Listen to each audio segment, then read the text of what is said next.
ассалому алайкум бинагони гиромӣ. Нашри ҷамбастии барномаи иттилоотии навидро мустақиман аз телевизиони Сафина манзуратон мегардонем. Дар студия Суҳробшоҳ Давлатзода.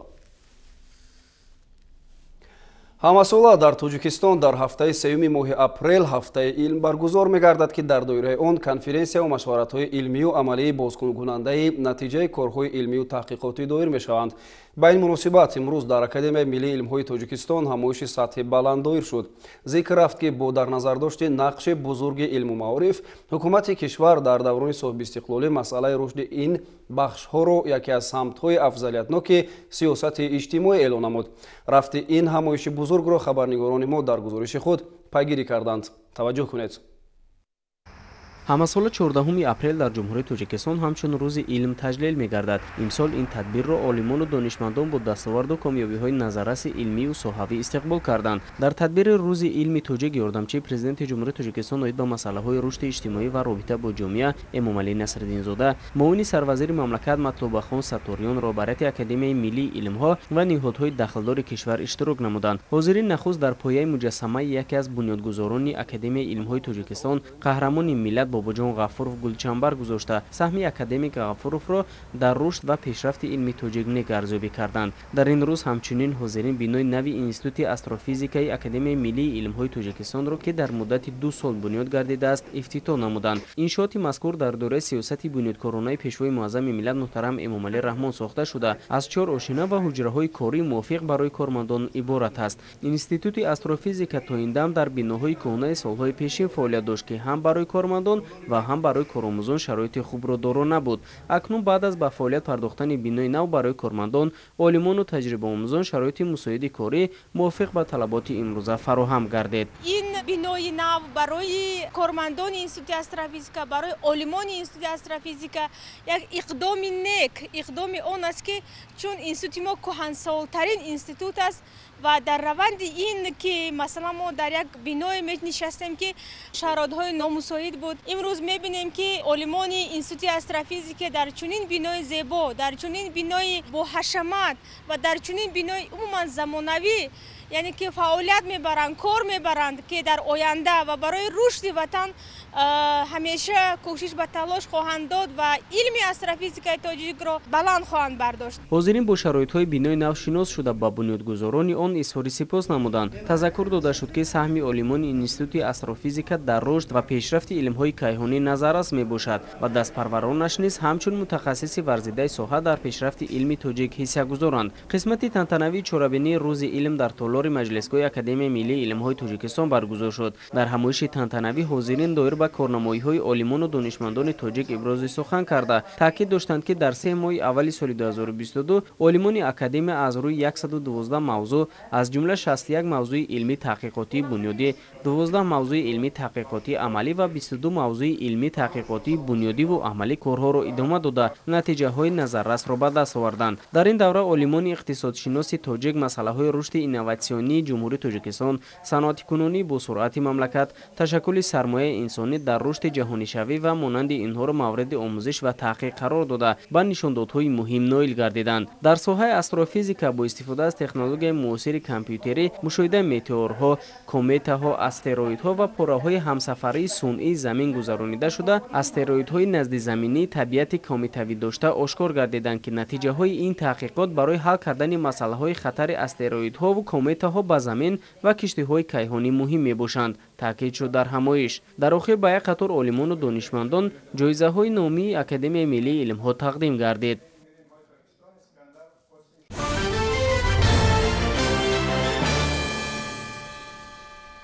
бахшида ба 35-солагии истиқлолияти давлатӣ дар тамоми гӯшаву канори мамлакат нақшаҳои бунёдкорӣ таҳризӣ шуда корҳои ободониву созандагӣ муташаккилона ҷараён дорад. таҷдиди қисматҳои алоҳидаи бинои беморхонаи марказии шаҳри Турсунзода аз зумраи нақшачорабиниҳоест ки мақомоти иҷроияи ҳокимияти давлатӣ ҷиҳати анҷом сай меварзад. аз ҷараёни корҳои созандагиву ободонӣ дар шаҳри Турсунзода ҳамкоронамон Хуршед Ҳалимов ва Тоҳир Сулаймонов гузориш медиҳанд. дар доираи тадбирҳо ҷиҳати сазовор пешвоз гирифтани 35 солагии истиқлоли давлатии ҷумҳурии Тоҷикистон дар ҳамкорӣ бо соҳибкорону фаъолон бунёд ва ба истифода додани 396 иншооти мухталиф аз ҷумла бунёди 5 адад ширхоргоҳ кӯдакистон, 200 адад синфхонаҳои иловагӣ дар заминаи муассисаҳои таълимӣ ва соҳаи тандурустӣ ва садҳо иншооти таъиноти гуногун ба нақша гирифта шудааст. корҳои сохтмонӣ бо маром идома дошта иншоотҳои мазкур дар марҳилаи анҷомёбӣ мебошанд. дар арафаи иди ҷашнҳои навбатӣ мавриди истифода қарор медиҳанд. корҳо бо сифати баланд рафта истодааст. иншоотҳое ки дар ин ҷашн мавриди истифода қарор медиҳем сабсилаҳо ба мардум хизматрасонӣ менамоянд. иншоотҳои ҳаётан муҳим корхонаҳои саноатӣ ҳам ҳаст. бунгоҳҳои тиббӣ, муассисаҳои таълимӣ, марказҳои хизматрасонӣ, биноҳои баландошона, биноҳои маъмурӣ, ҳама намуди биноҳо дар мо мавҷуд аст. сохтмони беморхонаи марказии шаҳри Турсунзода ки аз солҳои шӯравӣ боқӣ мондааст, ҳамаи шӯъбаҳои он марҳила ба марҳила аз таъмири куллӣ бароварда шуда ба истифода дода мешавад. дар ин самт саҳми маъмурият ва соҳибкорони ватандӯсту ободкори шаҳри Турсунзода назаррас арзёбӣ мегардад. дар беморхонаи марказии шаҳри Турсунзода 30 шӯъба амал мекунад. аксари шӯъбаҳо дар баробари таъмири капиталӣ бо таҷҳизоти нави табобатии замони муосир таъмин шудаанд. дар ҳамаи роҳраво ва шӯъбаҳо шиёру овезаҳо бо риояи муқаррароти қонунии ҷумҳурии Тоҷикистон дар бораи забони давлатӣ насб карда шудааст. ҳарчанд ки қисми зиёди корҳои таъмиру тармим ба анҷом расонида бошад ҳам, вале масъулин азм доранд ки бо истифода аз имконоти дастрас шӯъбаҳои боқимондаро низ пурра таъмир намоянд. дар беморхонаи марказии шаҳри Турсунзода бештар шӯъбаҳои кӯдакона, таваллуд, шӯъбаи модар ва кӯдак, шикастубанд, бемориҳои дарунӣ, матӯшкунӣ ва ҷарроҳӣ фаъолияташон хуб ба роҳ монда шудасту беморон метавонанд дар ин шӯъбаҳо дар асоси барномаи кафолати давлатӣ пурра табобат бигиранд. дар ҷамоату деҳот низ имрӯзҳо корҳои созандагиву бунёдкории муташаккилона идома дорад. назди мақомоти иҷроии ҳокимияти давлатии шаҳр гурӯҳҳои корӣ ташкил намуда силсилавохӯриҳо дар ҷамоатҳои шаҳраку деҳоти шаҳр гузаронида мешавад. хушбахтона сокинону соҳибкорони ҷамоатҳои шаҳраку деҳот дар асоси сиёсати бунёдкоронаи сарвари давлат дар бунёди иншооти муҳим ва рушди деҳот аз қабили бунёди муассисаҳои таълимию синфхонаҳои иловагӣ, кӯдакистонҳо, мунфарҷкунии роҳҳои маҳаллӣ ва дигар корҳои созандагӣ саҳми назаррас мегузоранд.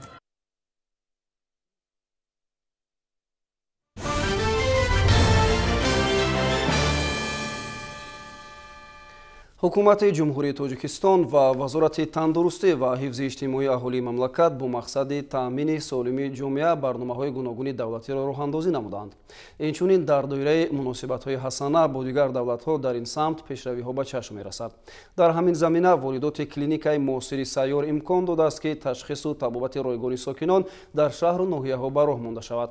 ҳамкорони мо Черинҷон Сафарзода ва Сайфиддин Исмоилов фаъолияти клиникаи сайёрро дар шаҳри Кӯлоб пайгирӣ карданд. ҳукумати ҷумҳурии Тоҷикистон ва вазорати тандурустӣ ва ҳифзи аҳолии ҷумҳурии Тоҷикистон баҳри солимии ҷомеа барномаҳои давлатиро амалӣ намуда истоданд ва дар ҳамин замина лоиҳаи тандурустии хайриявии фонди гуманитарии Шоҳ Абдуллоҳ ки аз ҷониби Бонки Исломии Рушд сармоягузорӣ карда мешавад дар Тоҷикистон амал менамояд. айни замон дар се минтақаи кишвар клиникаи сайёри Тоҷикистон муҷаҳҳаз бо таҷҳизоту лавозимоти муосири тиббӣ ба ташхису муоинаи шаҳрвандон тариқи ройгон машғул мебошанд. дар шаҳри Кӯлоб давоми 2 моҳи фаъолият шумораи зиёди сокинон аз ташхису муоина гузаронида шуданд. мақсади асосии ҳамин клиникаи сайёр ин барои ноҳияе ки дурдаст ҳастанд бо баландбара шудани сифати хизматрасонии тиббӣ мебошад. дар шаҳри Кӯлоб мо аз 14 феврали соли ҷорӣ мебошем ва то ҳол мо зиёда аз 7000 беморонро ташхис ва табобат кардем. клиникаи сайёри муосир дар ҷаҳон ҳамтои худро надорад. утоқҳои муоина, таҷҳизоту лавозимот ва тамоми шароит барои ташхису муоинаи беморон дар он ҷой карда шудааст.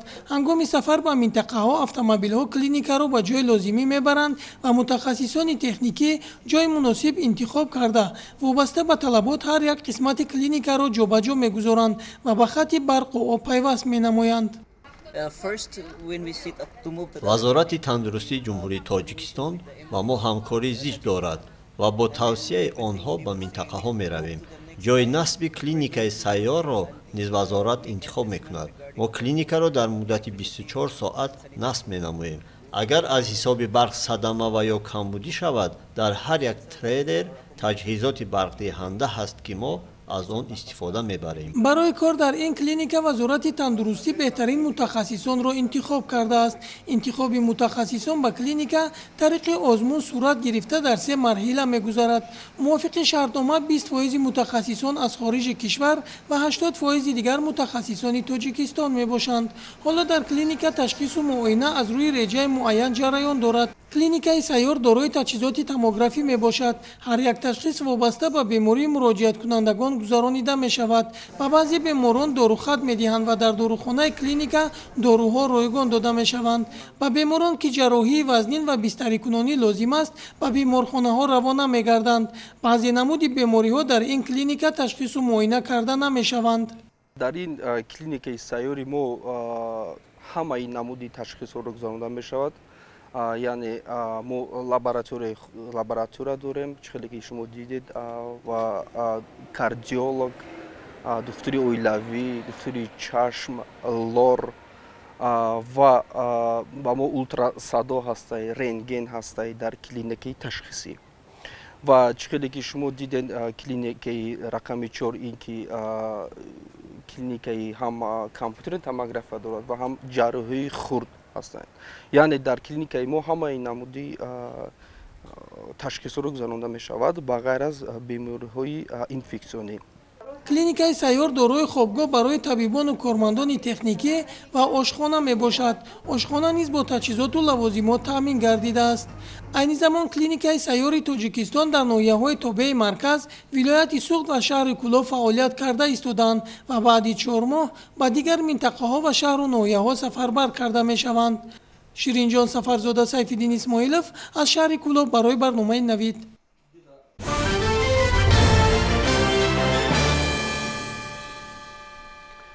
дар натиҷаи анҷоми амалиёти навбатӣ кормандони Кумитаи давлатии амнияти миллии Ҷумҳурии Тоҷикистон аз гардиши ғайриқонунӣ миқдори зиёди маводи мухаддирро мусодира карданд. санаи 12 апрели соли 2022 зимни гузарондани амалиёти муштараки кормандони раёсати Кумитаи давлатии амнияти миллӣ ва сарҳадбонони раёсати қушунҳои сарҳадии Кумитаи давлатии амнияти миллии Ҷумҳурии Тоҷикистон дар вилояти Хатлон дар минтақаи назди сарҳадии ноҳияи 5 вилояти Хатлон як ҳолати қочоқи воситаҳои нашадор дар ҳаҷми махсусан калон ошкор ва пешгирӣ карда шуд. гурӯҳи 3 нафараи қочоқбари афғон бо роҳбарии шаҳрванди Ҷумҳурии Исломии Афғонистон бо номи Исматулло тахминан 45 сола сокини вулусволии имомсоҳиби вилояти Қундуз хатти сарҳади давлатии Ҷумҳурии Тоҷикистонро дар минтақаи мазкур ғайриқонунӣ убур намуда дар 3 борхалта воситаҳои нашадорро ба ҳудуди Ҷумҳурии Тоҷикистон ворид намуд. ҳангоми гузарондани амалиёти дастгиркунӣ аъзоёни гурӯҳи мазкур ба амри сарҳадбонон итоат накарда бо истифода аз силоҳи оташфишон муқобилияти мусаллаҳона нишон доданд. дар натиҷаи задухӯрди мусаллаҳона 2 нафар қочоқчии афғон аз торикии шаб истифода намуда тавассути дарёи Панҷ ба самти Афғонистон фирор намуданд. як нафари ин гурӯҳ безарар гардонида шуд ва ҷасадаш дар оби дарё ғарқ шуд. зимни аз назаргузаронии ҷои ҳодиса 3 борхалта бо миқдори махсусан калон 63 килограмм воситаҳои нашадор дарёфт ва мусодира карда шуд. вобаста ба далели мазкур аз ҷониби шӯъбаи тафтишоти раёсати Кумитаи давлатии амнияти миллии Ҷумҳурии Тоҷикистон дар вилояти Хатлон бо дастрасии моддаҳои 200 қисми 4, 289 қисми 2, 335 қисми 2 ва 195 қисми 2 Кодекси ҷиноятии Ҷумҳурии Тоҷикистон парвандаи ҷиноятӣ оғоз гардида тафтишоти пешакӣ идома дорад.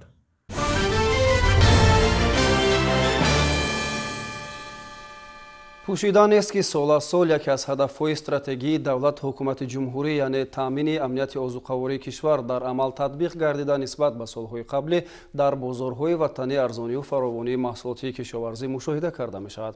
дар ин раванд барзгарони шаҳри Исфара саҳми калоне гузошта имрӯз аз маҳсули дастаишон сокинон баҳраваранд. кооперативи истеҳсолии кишоварзони навгилем аз зумраи хоҷагиҳои серсоҳаи ин шаҳри саноатӣ буда айни ҳол дар он ҷамъоварии хӯроки чорво идома дорад. шарҳи бештари мавзӯъ дар таҳияи ҳамкорони мо. аҳли заҳмати хоҷагии кишоварзони навгилеми шаҳри Исфара ҷиҳати саҳмгирӣ дар таъмини истиқлолияти озуқавории кишвар дар самти истифодаи самароноки обу замин, рушди соҳаи боғу токпарварӣ ва афзун намудани ҳаҷми истеҳсоли маҳсулоти кишоварзӣ фаъолияти пурсамар доранд. дар майдони беш аз 130 гектар зироати ғаллагӣ нашъунамои хуб дошта, дар майдони зиёда аз 30 гектар боғи навбунёд ва дар масоҳати 6.5 гектар боғҳои кӯҳна барқарор карда шуданд. дар хоҷагӣ аллакай хӯроки серғизои чорво рапс дараф шуда истода аст. бино ба иттилои мутахассисони хоҷагӣ чунин вазъи кор барои аз як замин рӯёнидани на кам аз 3 ҳосил шароити мусоид фароҳам овардааст. мо дар майдони кишти рапс ҳузур дорем ки ин нашунамош бениҳоят нағз мебошад. ҳамин рӯз хоҷагӣ аз 13 гектар кишт текӣ карда буд барои зиёроти рапса барои хӯроки сабз. ҳамин рӯз ба 4 гектараш дарав шуд. аз он 300-320 ба ҳисоби миёна ҳосили хӯроки сабз мо гирифтем. албатта умуман зироати рапс яке аз зироатҳои шири чорворо бисёр мекунад. барои ҳамин зарур аст витамин аввали баҳор аз витамин ҳам бой мебошад ки барои чорво ҳамин аввали баҳорда бениҳоят зарур аст. алон дар майдони 151 гектар аз ҷумла 109 гектар заминҳои кушоду 42 гектар майдони зери боғ корҳои вобаста ба кишти баҳорӣ анҷом дода шуданд ки ин нисбат ба нишондоди ҳамин давраи соли гузашта 40% бештар мебошад. имсол кишоварзон бо назардошти хусусиятҳои иқлим кӯчати помидорҳои навъи серҳосили реогран волгоград шинониданд.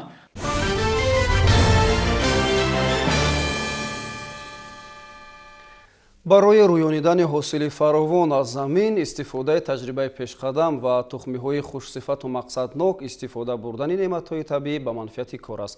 ҷиёншоҳ аламшоев яке аз барзгароне мебошад ки аллакай дар самти парвариши қулфинай дар ноҳияи Вахш муваффақ гаштаю ҳамчун устоди касби хеш ном баровардааст. ҳамкорони мо аз натиҷаи заҳмати яксолаи ин деҳқони асил ва рафти ҷамъоварии ҳосили қулфинай дар хоҷагии ӯ гузориш омода карданд. ҷиёншоҳ аламшоев аз зумраи деҳқонони асили вахшонзамин аст ки 60 соли умри пурбаракати худро ба қулфинай парварӣ сарф намудааст. ӯ имсол дар масоҳати бештари замини хоҷагиаш маҳз парвариши қулфинайро ба роҳ мондааст. зеро ба гуфтаи бобои ҷиёншоҳ ин намуди меваи заминӣ камхарҷу сердаромад буда нисбат ба дигар зироатҳои хоҷагии қишлоқ тезтар пухта мерасад.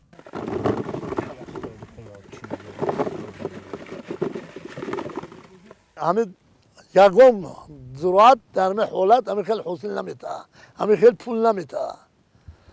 хеле заҳмат мекашӣ ки баъд пули ҳамира дигар зироатҳо 40%-50% дайро мекунанд.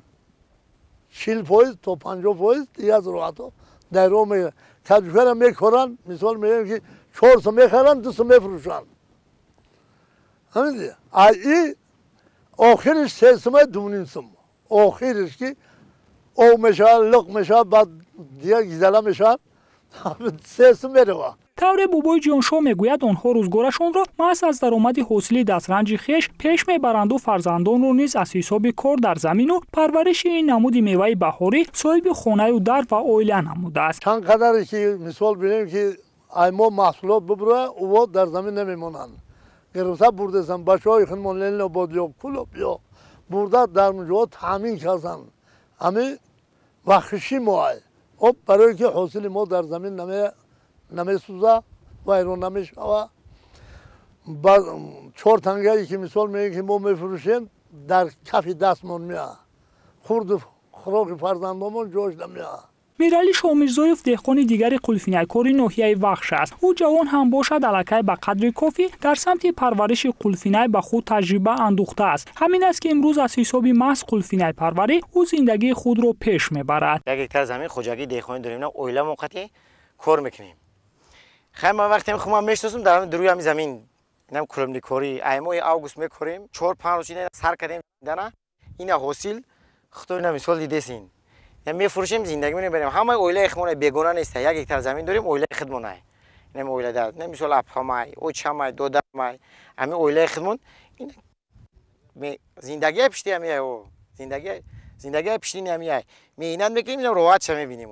бояд гуфт ки самараи меҳнати шабонарӯзии деҳқонони қулфинайпарварро соҳибкорону тоҷирон аз назди хоҷагӣ харидорӣ намуда ба бозорҳои шаҳру ноҳияҳои кишвар ба фурӯш мебароранд. аз ин рӯ қулфинайпарварон ҳам талош бар он менамоянд ки дар фаровонии бозор саҳмгузор бошанд. зеро онҳо хуб медонанд ки дастархони пурнозу неъмати сокинон пеш аз ҳама аз заҳмату талош ва ҳосили дастранҷи онҳо вобаста аст. мо кӯшиш кардем ки هم زندگی ما پیش بروه هم همه بازارو ایمی خلفینای تامین شوه زندگی ما هم بهبودی میشوه بازار هم تامین میشوه مثال همه چیزا سازه خریدار خچون میاد اینا میره آدمی بریم خریدار خچون میاد میگیره میره و هم جو میاد دو روز پس دیگه بوی نبرآمده سای لیل نبود قرقیز دیگهش همش میاد دیشنبه بچهای دیشنبه همه اومده کولینگ نمیمونه در زمین پستیا نمیاد میگیرن میبرن نرخ اول کم تا خیلی کم ترک چی ترک شده خیلی سوده شگر زندگیمون پیشتی همیه این مثال میکوریم با تو سال دیگه را زندگیمون را میبریم. با گفته دهقانان قلفینای پرور این شب روز برای ایشان ایامی کار است چون همه سرگرم جانوری حاصل بورنج پرورده خود گشته تلاش میکنند در فراوانی بازار با محصولات تر و تازه سهمگذار باشند زیرا محض از همین حدود امروزها قلفینای با بازار و دکان و عموما اکثر شهر و نواحی مملکت پهن گشته از این میوه بهاری همگان بهره ور خواهند شد.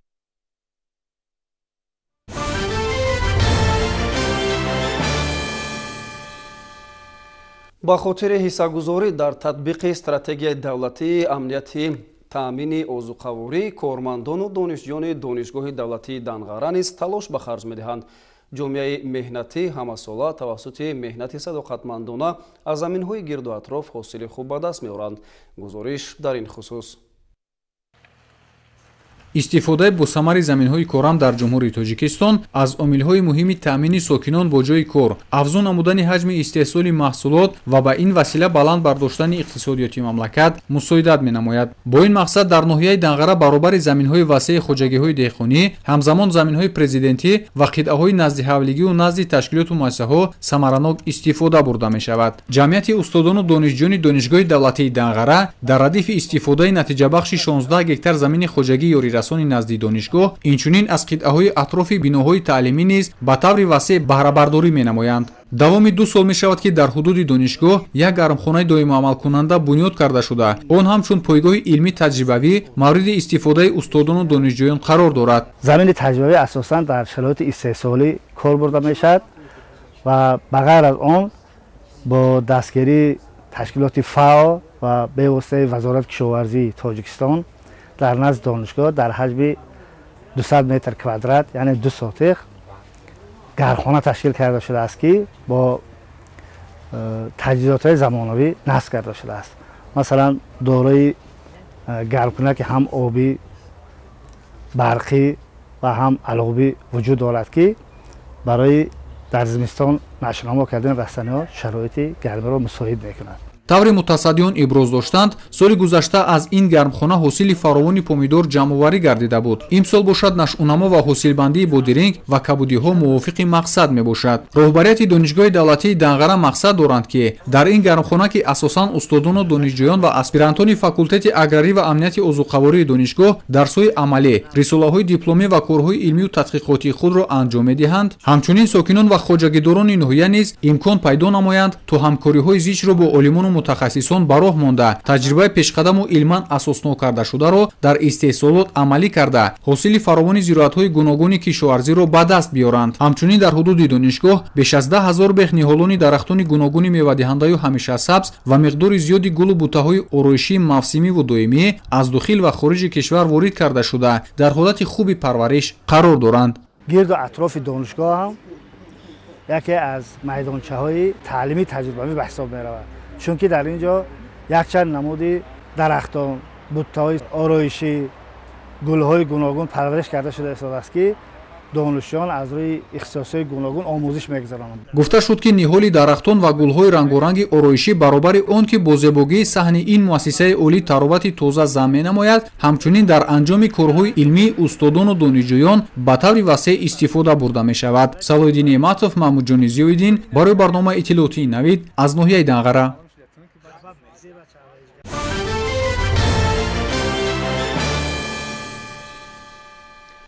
дар аксар муассисаҳои таълимии вилояти суғд истифодаи мақсадноки ҳар қитъа замин ба роҳ монда шудааст.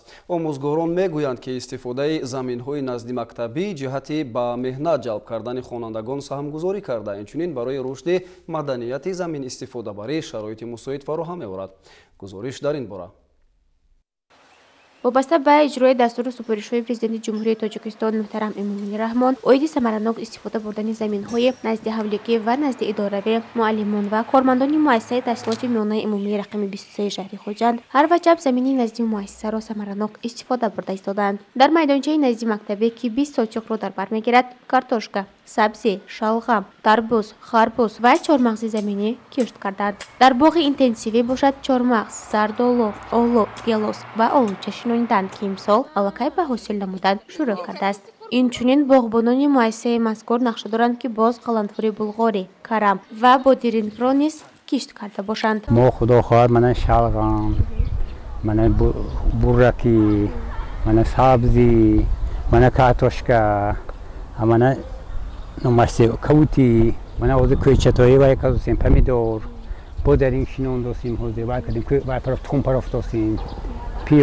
با گفته جانشین دیرکتور اوید به کارهای تربیوی مؤسسه تحصیلات میانه عمومی رقم 23 شهر خوجند گل نورا اولماسова همساله کلی آموزگاران و جوان دختران مؤسسه در وقتهای خالیگیشان حاصلها را خونداشته برای زمستان ذخیره کرده میمانند و در زمستان شربت و اینچنین کنسروهای آماده کردهشان را به آماده نمودن خوراک برای خوانندگان صنف‌های ابتدایی استفاده میبرند. همه پالزی‌ها و میوه‌های و کبودی‌ها را مکتب در باغ خود کشت مینماید و در وقت‌های لازمه استفاده میبرد. 3 سال می شود که در مؤسسه ما در میدان‌های نزد مکتبی درختان میوه دهنده شنونده شده از آن حاصل‌های فراوان می‌گیریم.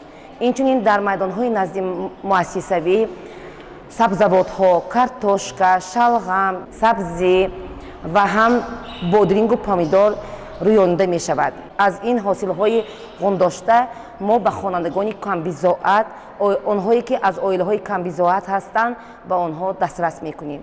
اینچنین از میوه‌هایی که ما جمع می‌آوریم از آنها شربت‌ها تیار کرده در آشخانه مؤسسه شربت‌ها تیار کرده در وقت گرمی هوا به خوانندگان دسترس کرده می شود. جایز به قید است که کارمندان مؤسسه تحصیلات میانه عمومی رقم 23 نه تنها با نگهبانی باغ بلکه با پرورش حیوانات نیز مشغول است. در گوشه مکتب خرگوش، مرغابی، مرغ و پرنده ها را نگهبانی می‌کنند.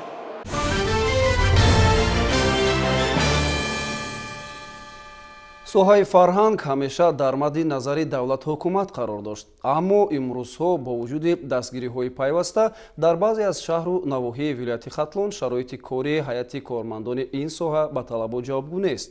бинои махсуси корӣ надоштани аҳли фарҳанги ноҳияи вахш имрӯз боиси нигаронии кормандони ин бахш ва сокинони ноҳия гардидааст. гузориши ҳамкорони мо дар ин бора аз ноҳияи вахш таҳия шудааст. расо як сол қабл мо бо нишон додани ин манзара фаъолияти кории кормандони бахши фарҳангу намояндаи тоҷикфилм ва ҳолати харобаю валангори онро таҳлилу баррасӣ намуда будем. барои вокуниш нишон додан ҳам борҳо ба масъулини соҳа муроҷиат кардем, аммо бо гузашти як сол чуноне ки мебинем ҳатто ранги навиштаи пешибино иваз нашуд. шумораи курсиҳои шикаста баръакс бештар гаштаю толор боз ҳам валангору матоъҳои кӯҳнаю дарида фарсудатар шуд. ҳамин аст ки кормандони бахши фарҳанг рӯшноии саҳнаи ин толоро бо фурӯзон кардани се лампаи болои сари ҳунармандон ки онро ҳам ҳамагӣ чанд рӯз аст насб карданд фароҳам меоваранду иддао ҳам доранд хело корҳо дар ин радиф анҷом ёфт. баъд аз пахши гузориши ки аз тарафи телевизиони Сафина намоиш гузошта шуда буд, бисёр корҳо аз қабили дохил намудан сари либос ба бахши фарҳанг, асбобҳои мусиқӣ миллӣ ки дар арафаи ҷашни наврӯз харидорӣ шуд аз тарафи мақоми ҷоятгоҳи давлатӣ, инчунин оиди сохтмони бинои қасри фарҳанг дар маркази ноҳия дар барномаи нақшачорабинии барномаи давлатии ноҳиявии рушди иқтисоду иҷтимоии ноҳия барои солҳои 2021-2025 ҷо карда шудааст ки ба маблағи 2.5 миллион сомонӣ нақшавандӣ гардидааст ки ҳангоми ба даст омадани маблағи зарурӣ сохтмони бино оғоз мегардад. در واقع با دیدن حالت بینای مذکور کس گمان میکند که اینجا نفر فعالیت نمیکند و سالها باز این کاخ فرهنگی به کار خوابیده است، اما در اصل چنین نیست، زیرا این قصر به دو مؤسسه فرهنگی که یکی اجاره نشین است و دیگر اجاره ده تعلق داشته، کارمندان بخش فرهنگی ناحیه وخش و نماینده تاجیک فیلم در ناحیه همینجا کار و پیکار مینمایند. بینای وزارت کینو و ویدیوی تاجیکستان میباشد. کارخانه فعالی دولتی کینو و ویدیوی تاجیکستان است که طول چندین سال است ما در اینجا فعالیت نموده هستیم. در سه اتاق کاری اینچنین از تالاری خلانی که در قبط یکمین بنا هست استفاده میبریم. مشغولیت ها رو بچه در اونجا گذارنده هستیم. ناحیه خبردار هست.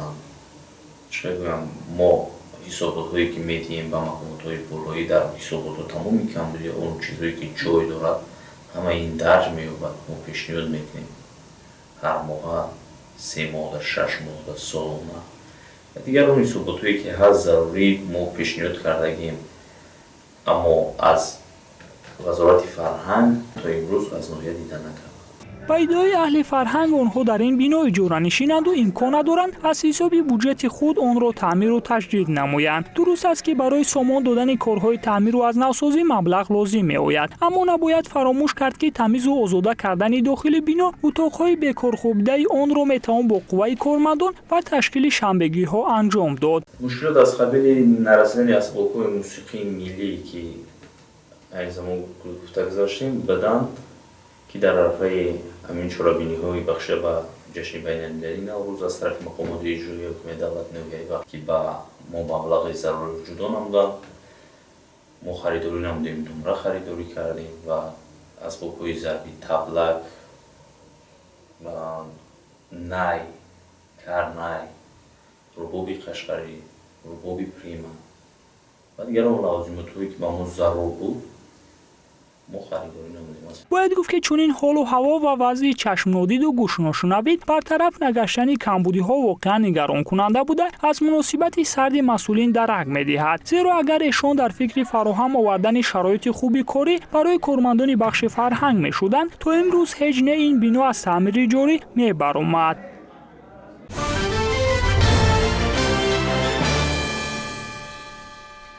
با اشتراک فعالانه در آزمون‌های فنی جمهوریوی امسال از ناحیه وسه 5 نفر خواننده مؤسسه‌های تعلیمی صاحب مدال طلا شدند. یکی از آنها خواننده صنف 8 لیسه‌ای دولتی رقم 1 عایشه آمینه خدایقلова در آزمون بین‌المللی که در بریتانیای کبیر برگزار می‌گردد تاجیکستان را معرفی می‌نماید. خوجا نظریف در همین خصوص اطلاع بیشتر دارد. آمینه خدایقلова خواننده صنف 8 لیسه دولتی رقم 1 برای اشتراک در آزمون بین‌المللی از فن زبان انگلیسی به سفر دولت انگلیس آماده می شود. او طریق آنلاین در این آزمون اشتراک نموده سزاوار این راحت گردیده است. با این مناسبت از نام رئیس ناحیه وسه مدیر شعبه معارف با این موفقیت آمینه را تبریک نموده از نام مقامات اجرایی حکومت دولتی ناحیه برای سفر به مبلغ 20,000 سومانی خرجی را کمک رسانید. من امروز خیلی خوشحالم که با دور فینالی المپیاد بین‌المللی تینیگل راحت یافتم و میخواهم که در دور فینالی یعنی در بریتانیای کبیر پرچم تاجیکستان را بلند وردارم و سزاوار جای اول گردم. در این چهاربینی با استفاده از فرصت از استادان و آموزگاران برای اجرای دستور و سفارش‌های رهبر دولت اظهار مینه‌داری کرده شده. تاکید کرده شد که در سمت از بر نمودن دانش‌های معاصر به سطح از خودکنی فن‌های دقیق باز هم بیشتر توجه ظاهر کنند. زبان‌های خارجی و آموزش تکنولوژی‌های اطلاعاتی و کمیونیکاسیونی را به راه مانند و با کسب آموزی شاگردان اعتبار جدی داده آنها را در روحیه دانش آموزی و مهنت دوستی تربیت نمایند. بهر تقویت ملکه‌های دانش خوانندگان در مؤسسه‌های تعلیمی جمهوری تاجیکستان یکچند آزمون‌ها پیشنهاد کرده شد. از آن جمله آزمون دانویک، آزمون خط زیبا، این قدم‌های اولین خوانندگان به آزمون‌ها است و امروز نتیجه کاری خوبی آزمون‌ها است که خوانندگان ما امروز در آزمون‌های علم، فروغ معرفت، فروغ صبح دانایی خوانندگان ما بیشتر شرکت می‌ورزند. طبق تحلیل‌های متخصصان ساحه معارف ناحیه تشکیل و برگزاری آزمون‌های فنی امکان فراهم آوردند که در ناحیه خوانندگان بالای قد سال تا سال زیاد گشته شماره مدالداران می‌افزاید. گزارش خوجا نظریف خدای نظر ظهورов از ناحیه واسه برای برنامه اطلاعاتی نوید.